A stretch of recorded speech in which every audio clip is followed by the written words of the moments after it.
Peter, did I not tell you that I ask all my guests to improv a chartless theme song for my podcast before we begin? You're telling me this on the record? Like this Yes. is This is how we begin. It's happening. I'll do more hairband.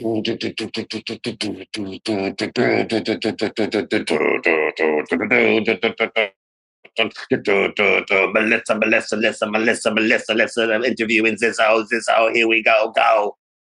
How's that? Perfect. Okay. Perfect. Really, that captures your essence, I think. I can't wait to release the compilation of all of the little improv. Yeah. Oh boy, put me at the end. Welcome, Peter. Welcome to Chartless, everyone. I am here with a dear friend of mine, Grammy winning, Emmy winning, multi platinum selling songwriter, Peter Zizzo. Now, Peter is also now an award winning actor. So we have a lot of things to talk about. We kind of started the podcast before we hit record. So let's just get into it. Peter, thank you for being here. Oh, my pleasure. Wow. I mean, if you're going to talk like that, I'll do it anytime you want. We've worked together on many projects where Peter was songwriting, producing, artist developing, magicking, working with artists. And I was there as the vocal coach side of the artist development team, which is, why we go back so far. Because remember when that used to happen? When actually artists could have more development? Vaguely. But when I think of you, I think of someone who is very much always alive and curious about himself and art in general. Do you see yourself that way? Oh, for sure. Yeah. For sure. I definitely see myself as alive. I think you got that part right. Okay, good. Yeah, that's a start. I strive to remain above ground. Yes, no, I do agree.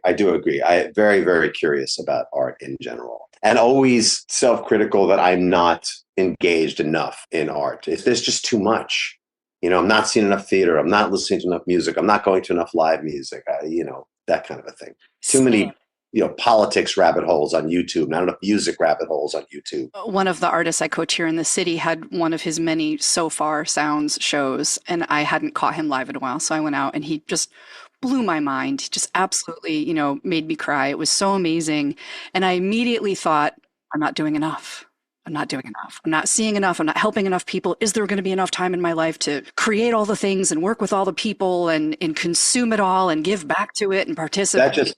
That literally happened to me 3 nights ago.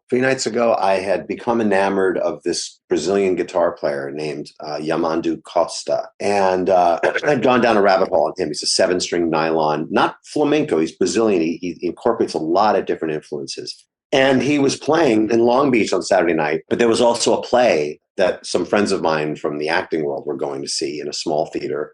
And it was like an impossible decision. Like, do I go see the play with my friends in this small theater and discover something maybe incredible? It's based on a Kafka novel, or go see this incredible Brazilian guitar player. And, one of my actor friends was like, Peter, you want to be an actor or a guitar player? And I said, well, I'm already both, so you're not helping me make the decision. And I ultimately went and saw Yamandu Costa because I thought, he's playing one show on this whole tour anywhere near me. And it was the kind of thing where the minute he started playing, I pretty much burst into tears. It was such an experience. And it made me think about all that I'm probably missing on a nightly basis. So you're speaking to one little area of tension or potential friction inside of a human being that I did want to talk to you about today. And that is this idea of being a multi-hyphenate. I think we just are. I think people are. We contain multitudes. But, there's all these stupid sayings that you hear as a kid, jack of all trades, master of none, you stay in your lane, figure out who you are and just go all in. So do you feel tension around that? Did you ever? I mean, I know you and I are both English majors and, you're an infinitely better musician than I am, but, both in that musician, singer, songwriter who majored in English and sort of did a bunch of things. Was that ever a source of tension for you? And then we can get into acting, coming back in full circle. Yeah. Was it ever a source of tension to me, the idea of the jack of all trades, master of none? Oh, just the idea of doing many different things. Yeah, I'll tell you a little story, and it's a bit of a brag, but I'd rather just own it because it happened and it was amazing in the moment. But it was an interesting thing to harken back to, and it contains a bit of this in it. So when I was in college, senior year, I did a lot of theater in college, and the last play that I did at Tufts University was Antigone, and it was a more contemporary version of Antigone based on a writer named Ennui was a French writer who did a contemporized version of the original play. And I played Creon, the king, which was the male lead of the show. And it was a very tough part, and it was a really cool production, great directing. And the girl who played the Greek chorus was named Nandy Gordon, and Nandy's mom is Rita Moreno.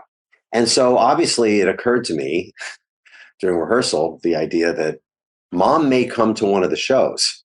And I don't remember if I asked Nandy if that was happening or not, but I remember at the fifth and last show in this little theater in the Round, I looked out into the house during curtain call, and there was Rita Moreno sitting there. And I could have sworn she was looking at me while she was clapping.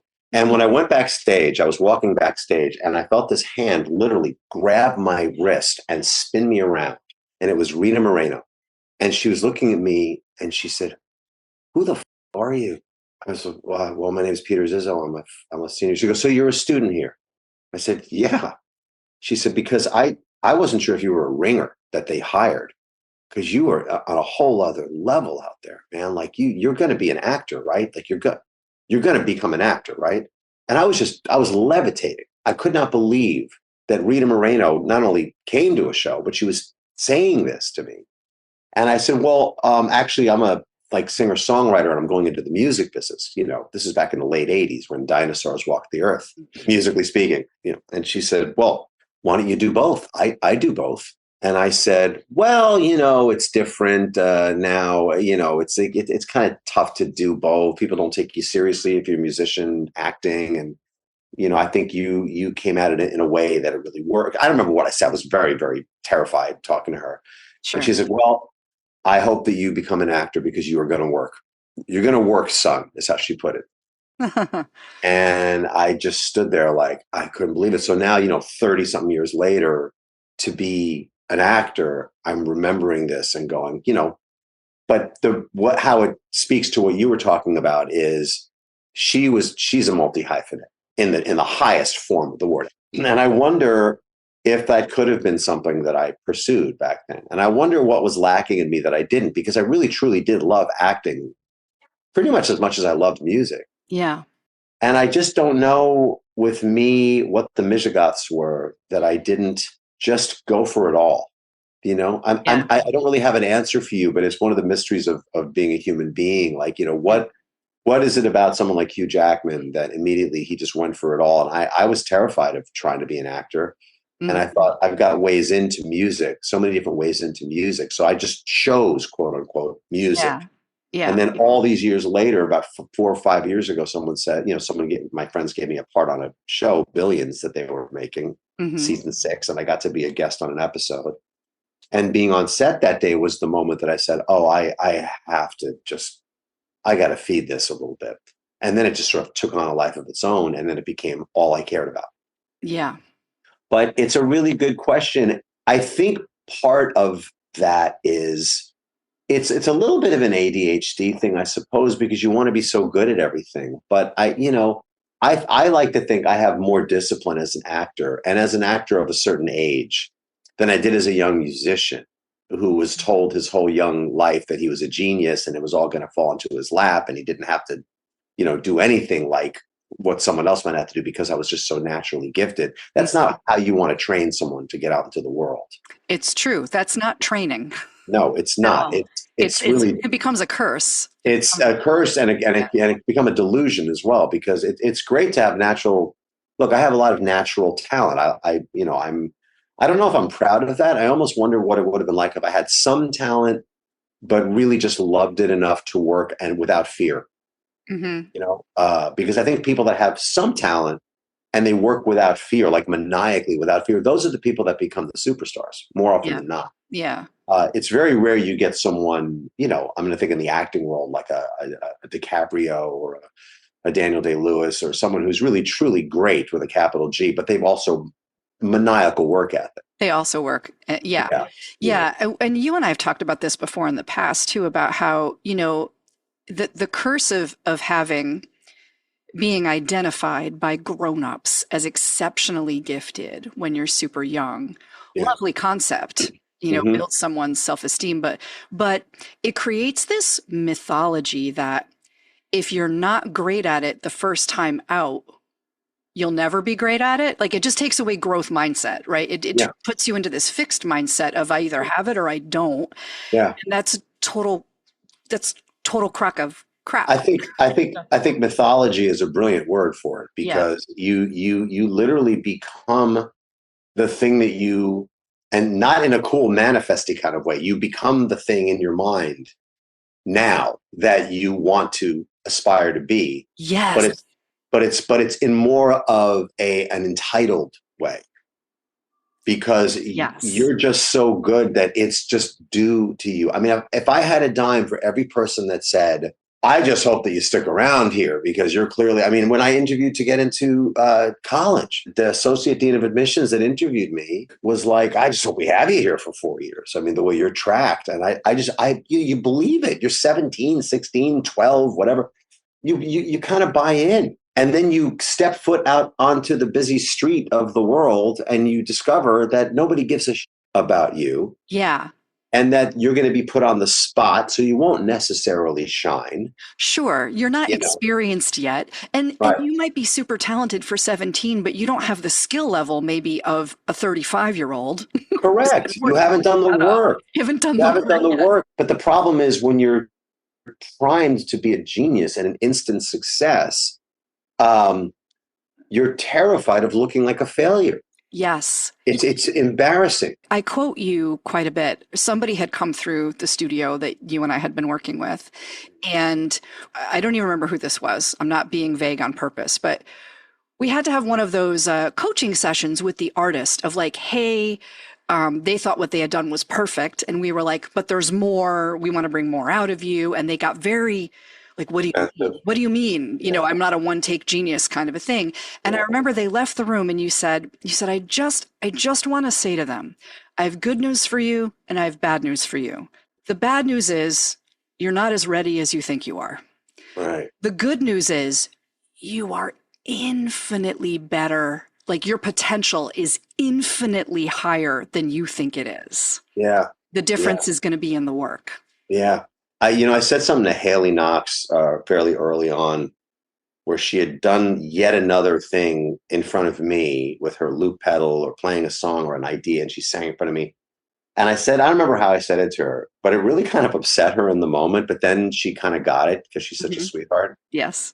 I said, I'm not going to tell you that you're great anymore. I'm not gonna act blown away by what you do anymore. I'm I not doing it. remember this story. Yes. Yeah. And she was Yeah. like, well, but I mean, what do you mean? So I'm just never going to feel like, oh, no, you just are that. Just getting up in the morning, that's who you are. I'm not going to help you by continuing to reinforce that you're at this level that you're at now, which is, as you just pointed out, ahead of 90% of other people.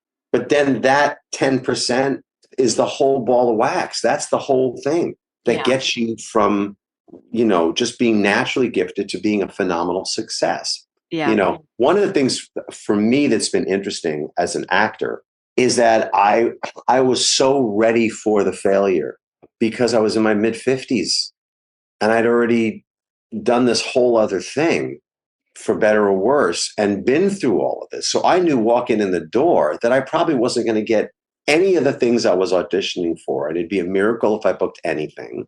And I remember in an early acting class, Alan Barton, who's the owner of Beverly Hills Playhouse, and he's the teacher of the advanced class and the writer of Years to the Day, which you saw me in, and director. What a Just to beautiful, talk about beautiful a piece of work. multi hyphenate, man. Yeah. He's a Yeah. multi hyphenate. And I remember him after like maybe the first scene that I did. It was a scene from A Few Good Men, and he said to me, "You're going to work every day. If I watch TV for 5 minutes as a part, I could see you playing. You're going to make a fortune. I just hope he did the magic thing. I just hope we have you here, for more than a year before we lose you to some, European TV series or movie. And I just said, oh, please don't say that to me. That's not what I need. I don't need that. Yeah. And I didn't need to be kept humble because I am humble about this. But it was nice to hear.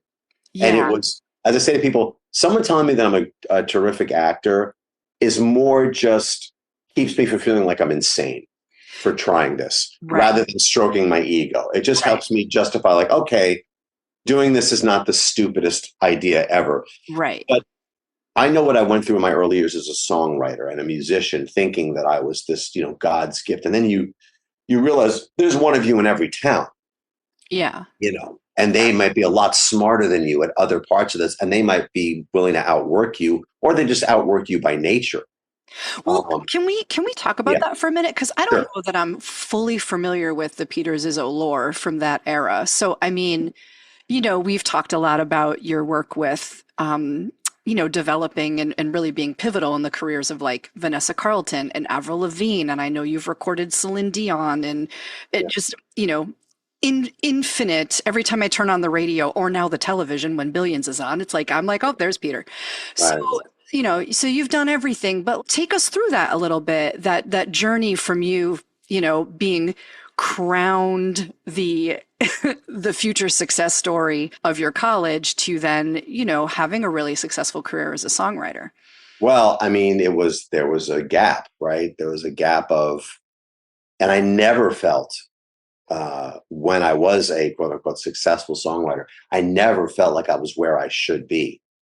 I'm jumping ahead a little bit here in this story, but I remember being in my late 20s and I had become sort of a, kind of A-listish New York songwriter guy, like a first call artist is coming to town looking to write with some of the best songwriters. Like I was one of the guys. And I remember being in my late 20s and I started to hear hits by and hear stories about this even younger guy named Max Martin out of Sweden. And I was very jealous and very scared. And I remember asking a guy named Vince DiGiorgio, a lovely man who I haven't talked to in many years, but Vince, I love you if you happen to hear this. A&R guy started asking, because he seemed to know a lot about Max. And I said, yeah, how old is he? And he looked at me with this look. He goes, he's younger than you, Peter. Because I was younger than everybody.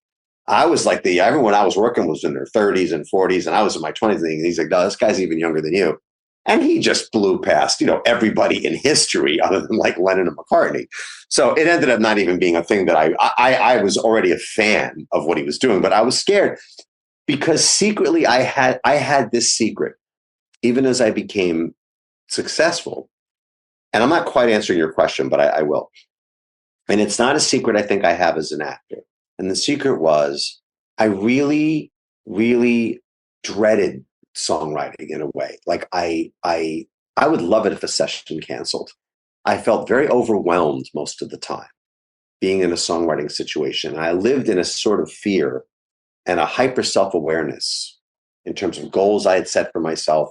And it made songwriting less joyful and more of a feeling of overwhelm always to me, even before I made it. And I think looking back, I sometimes wonder, did I just go into the wrong thing? Because acting, I never feel that way. Acting, you can't keep me away from it. Like, right here, I've got Speed the Plow by David Mamet because I'm learning a scene for class. And I'm treating it as though I'm opening at the Geffen Theater in 3 weeks. And I have none of that. At 2 a.m, I'll be in here getting off book or working on something or watching someone else's performance and seeing if I can steal something.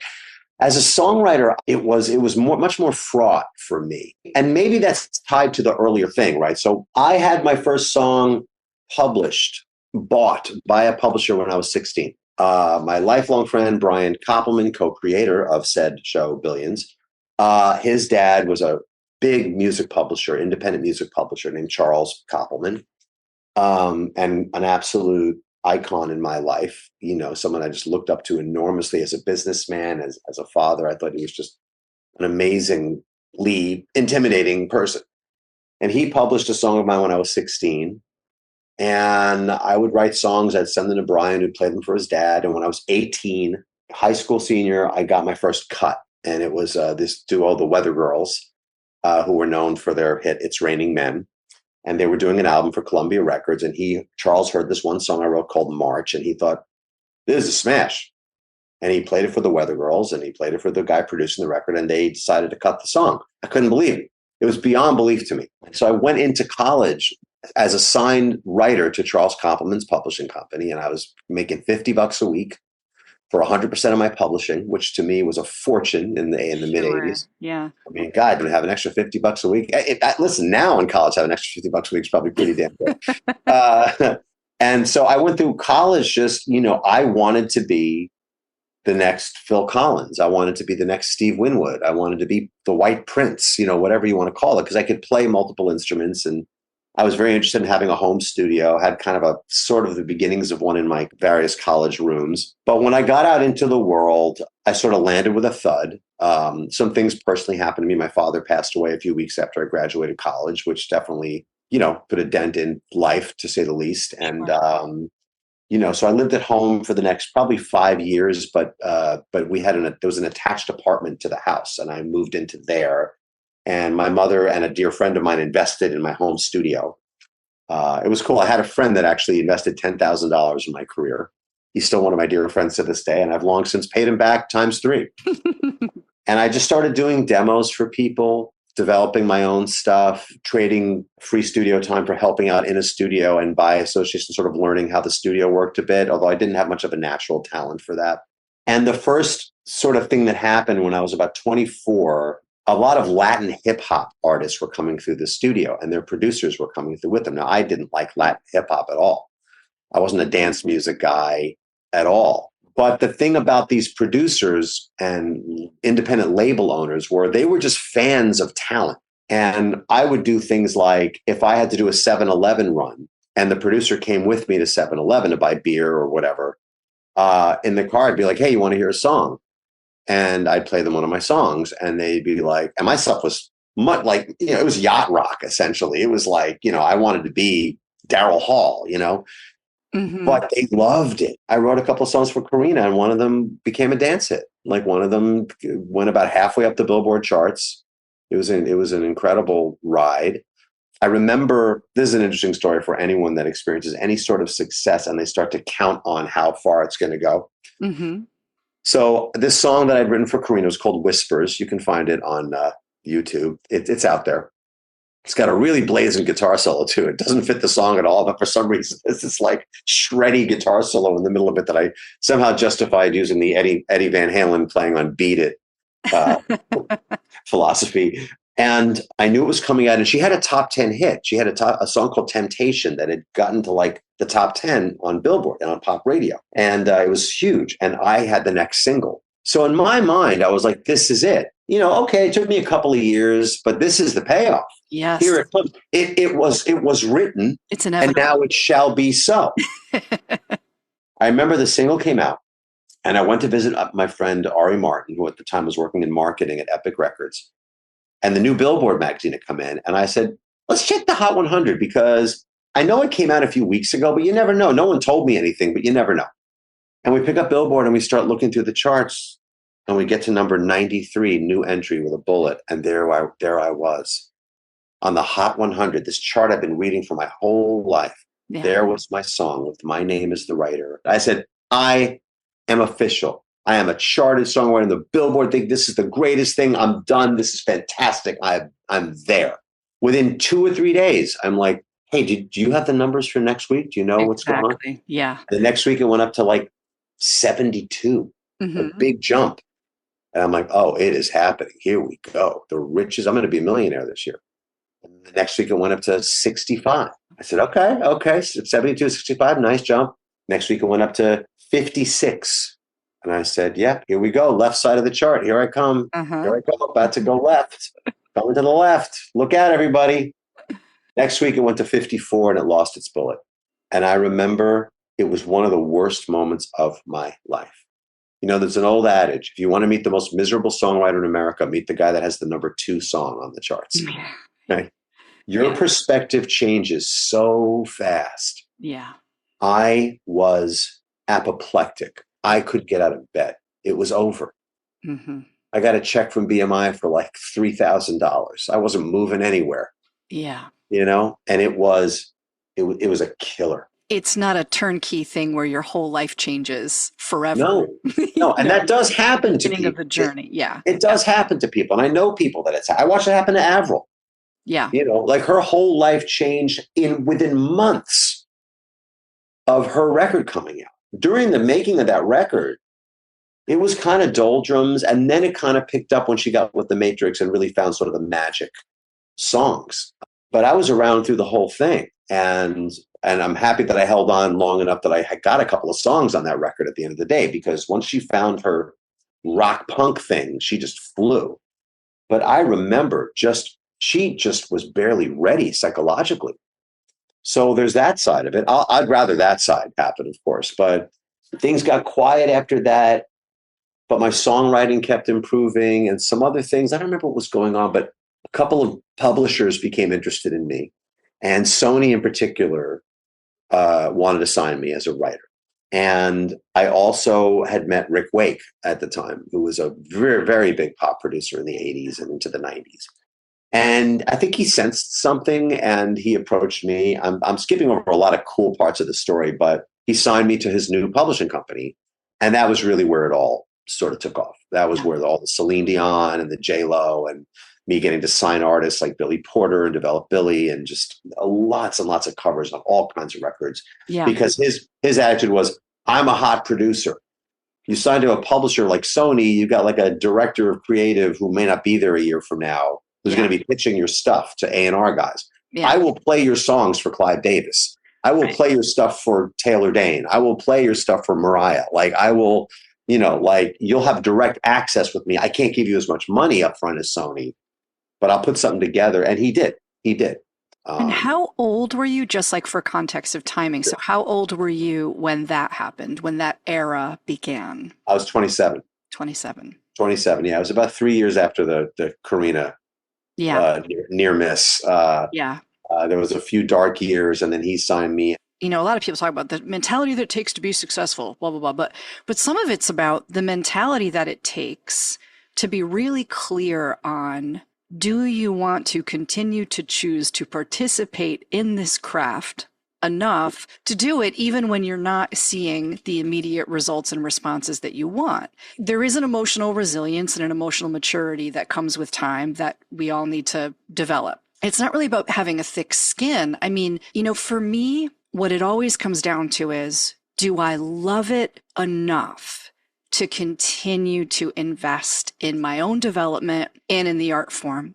And do I consider it a privilege and an honor to participate in this again today? Exactly. If that's dying, then I got to look at it. I got to practice quitting in my head for a minute and see how I feel. But Melissa, you just named, I think that's the single most important thing. Yeah. I think that's literally the number one question. What's my appetite for this? Yeah. Do I love this enough that there is no off-ramp? There is no point that you stop doing it. It doesn't exist. It's like Ed Sheeran. There was no plan B. Yeah.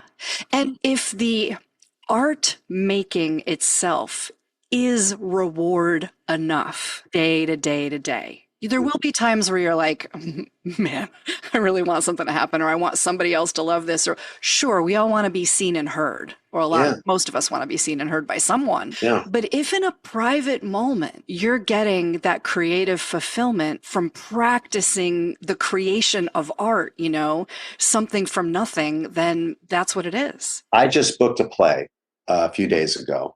And the minute I booked it, I suddenly realized, wait, I don't know if this is any good. What did I just book? Like, I know that they auditioned me and they told me, yeah, we'd love to offer you this role. And then I thought, gee, these seem like nice people. It's going to be part of Hollywood Fringe Fest, which is kind of a crazy fun, a lot of garbage, but some really brilliant stuff as well. What did I just sign up for here? Yeah. But the quick answer was, I just want to be on stage working. So even if it's a bad play, it's a month or two out of your life, and I'm on stage working, and I'm working with people I haven't worked with before. Yes. And I don't know who's going to be in the audience watching this. I might go, that's the guy for this new pilot and becomes a big series, and it ends up changing my life. I want to keep showing up and I want to keep having the opportunity to work on this thing that I, as you say, love so much. If I start getting precious about it, and I would have the right to be precious a little Sure. bit, Sure. right? I just won, I won an LA Theater Critics Award for the play that you saw. So I could be a little picky and go, I don't know if I want to do any Hollywood Fringe Fest now that I just won my second LA Theater Critics Award. I pick, I choose what I will likely get rejected from. I'm offers only. Yeah, exactly. I'd love to be offer only. I just thought it doesn't really matter that much to me because I get to be on stage. And I love anytime I'm in my car driving to even the lowliest of rehearsals for just some scene I'm doing in class, I'm like kind of a little giddy about it. Yeah. And that's what I've noticed. And I think I didn't ever totally feel that way about songwriting. And so when I counsel other writers, like if I do a guest thing in one of your things, some of what I'm talking about, I'm saying to myself, were you that guy though? Like yeah, you did it and you had a good work ethic and you believed. But the way I feel about acting and the it's almost childlike abandon, I don't care if I don't get the part. I don't care if I don't get the part 100 times over. Every time I get an audition, I get this jolt of possibility. Yeah. I don't know if that was ever me as a songwriter. And so in a weird way, I'm learning a lesson about maybe I would have been a Max Martin if I loved it as much as he clearly does. Because I had a level of gift and talent that I could always show up and come up with really good ideas. And I would finish things and I'd follow up. And I'm a fan of talent and I love developing. I had an eye and an ear for talent. And I was a good producer. I don't think great. I think Mike is a great producer. I think I'm a good producer. I think Mike and I together were really good. That was one of my favorite reality shows, was being in the room with you. And with me and Mike. Oh, we were great, Abbott and Costello.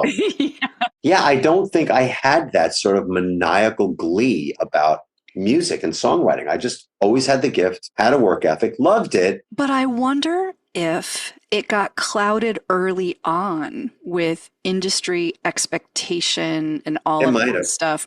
Because it was never just creative playtime and any results are gravy. Early on, right? Like you had your first little publishing sale at 16, your first cut at 18, and now you're like, okay, well, I must fulfill my destiny. Yeah. When it's not happening, it's like failure, or not to put words in your mouth. But whereas with acting, it can literally be this like free, creative, joy-filled thing, delightfully, surpassing any expectations that you're putting on yourself. Yeah, no, I think that definitely played a role. I've had this conversation about how the expectations, family, friends, early successes, that looked like predictors of some inevitability. I would tell anybody, ignore all that and look only at your connection to it, your love of it. Like, do a gut check. Don't go by people telling you how great you are. That doesn't matter. Yeah. It really doesn't. This is like the first time in my life that I don't want the rehearsal to end. That I will sneak back out of bed and work on something. I don't get out of bed at 3:00 in the morning and pick up the guitar to write a song. But I wonder if my dad hadn't passed and I moved out and got a shitty job in Queens or in Brooklyn or in the city and just sliding doors, just a different reality. And so the only free time I had made a bunch of friends with guys and we all had our little studios. We would get together and jam and make stuff. Would I have fallen more deeply into love with the process and the discovery? But when you're talking about this, what's interesting to me is I'm like, yeah, at this phase of my life, this is how I am about coaching and developing curricula for artists, singers, producers, writers, whatever. I dream in road mapping. I dream artist development landscapes. And this is why I do this podcast. I am just singularly obsessed. And I have this there's a little yearning inside of me, like, go make an album, go become a musician again, practice what you preach, get out there and do some of this. But it's like, oh, I don't know if there's time because I am so creatively driven Yeah. by all of these things that I want to create and birth into the world and the books I want to write and the TED Talks I want to make. And it's just delightful to be Yeah. obsessed with something. Exactly. And it's incredible. And that can be anything. It can It can be, be anything. yeah. And it's Yeah. the same feeling, right? Yes. The feeling you're describing is the feeling that someone else might have about painting, or they might have about biking. Yeah. And it's how I feel about acting. Yeah. Yeah. It's a way of life. Yeah. It's a way of being. And, one of my old, buddies from like the DIY, like there was a time in my life where I played 200 shows a year and that's what I did for a living. And one of my old friends from that era was like, oh, it's a shame. It's a shame you don't gig anymore. And I was like, I am so happy and Yeah. so fulfilled and like so lit up. And like by comparison, you're kind of complaining a lot about how much everything sucks. So, It's a shame you're not miserable like me. right. It's like it's a shame that you just didn't like dig in on principle. People ask me a lot, don't you still like want to write songs and I'm like, why would you think that that's a given? No, I don't. I don't really want to write songs. I mean, I care to the extent of I love songs, I love music, and I'm sure it would be fun for you to go and play a gig, just for fun in the right context. Listen, I say this to you now. I will be in a Van Halen cover band out in LA. I will start one. I've been threatening it for a decade. A decade. I'm going to do it because look, by the way, okay, here's a music thing I just did. Not a big flashy thing. I could make it sound like it's more of a thing than it is. But I just did an album for Warner Chappell, in particular, Warner Chappell and all these big publishers. They have catalogs of tracks that they pitch for syncs. And I have a film composer friend who introduced me to a guy who oversees all of that for Warner Chappell. And I met the guy. I was like, hey, if you ever have like guitar, like shred kind of a thing, that would be really fun for me. And I met with him and he was like, why would you want to do this kind of crap? And I said, because it would be a day gig. It would be me getting paid to make some music. And that's why that particular style, I think it would be fun for me. I wouldn't want to do like a pop album with vocals. And I wouldn't want to do that. That's like drudgery to me. And about a year later, he hits me up. He goes, hey, so we want to do this blues hybrid swagger rock revival album. And I said, great, I'll do you one for free so you can see what my vibe is. And I ended up doing this album. And the thing I'm the most bummed about it is that it's over and the album's approved and they're about to pay me my back end. And I was hoping they would want me to just keep going and do another one. He's like, no, I think we're good with this style, but I'll see what else we have. It's like, okay, but I was having so much fun working on these writing riffs. It was so free. It didn't matter whether it works in today's pop music world. It wasn't tied to any bigger notion. Sure, maybe you get some sync that's worth a ton of money. But that was a time just now that I loved picking up the guitar and playing and making music.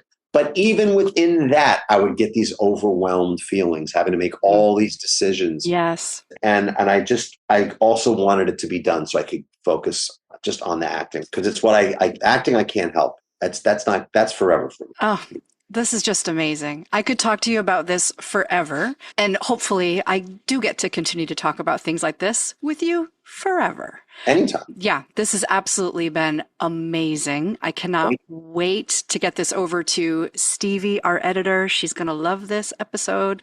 Any final words for songwriters out there who are in the hero's journey these days?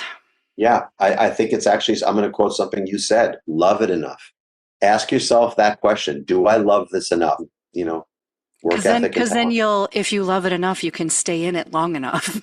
You'll never stop. Yeah. You'll never stop. I have so many other stories I could have told that would illustrate that, but I think we did all right.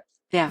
Awesome. Peter, you are the best. Love you so much. Love you so much. For being here. Let's talk again soon. Absolutely, Melissa. Thank you. Have an amazing day. Thank you again for listening to Chartless. My name is Melissa Mulligan. I am a vocal coach and artist development expert here in the recording industry. And I also run my favorite passion project of all, which is a music career road mapping coaching collective called Music Career Mastermind. Please reach out if you want to connect directly. You can find me at mastermindroad.com. Mastermind, ROAD, like a roadmap.com. Thanks again, and I will see you soon.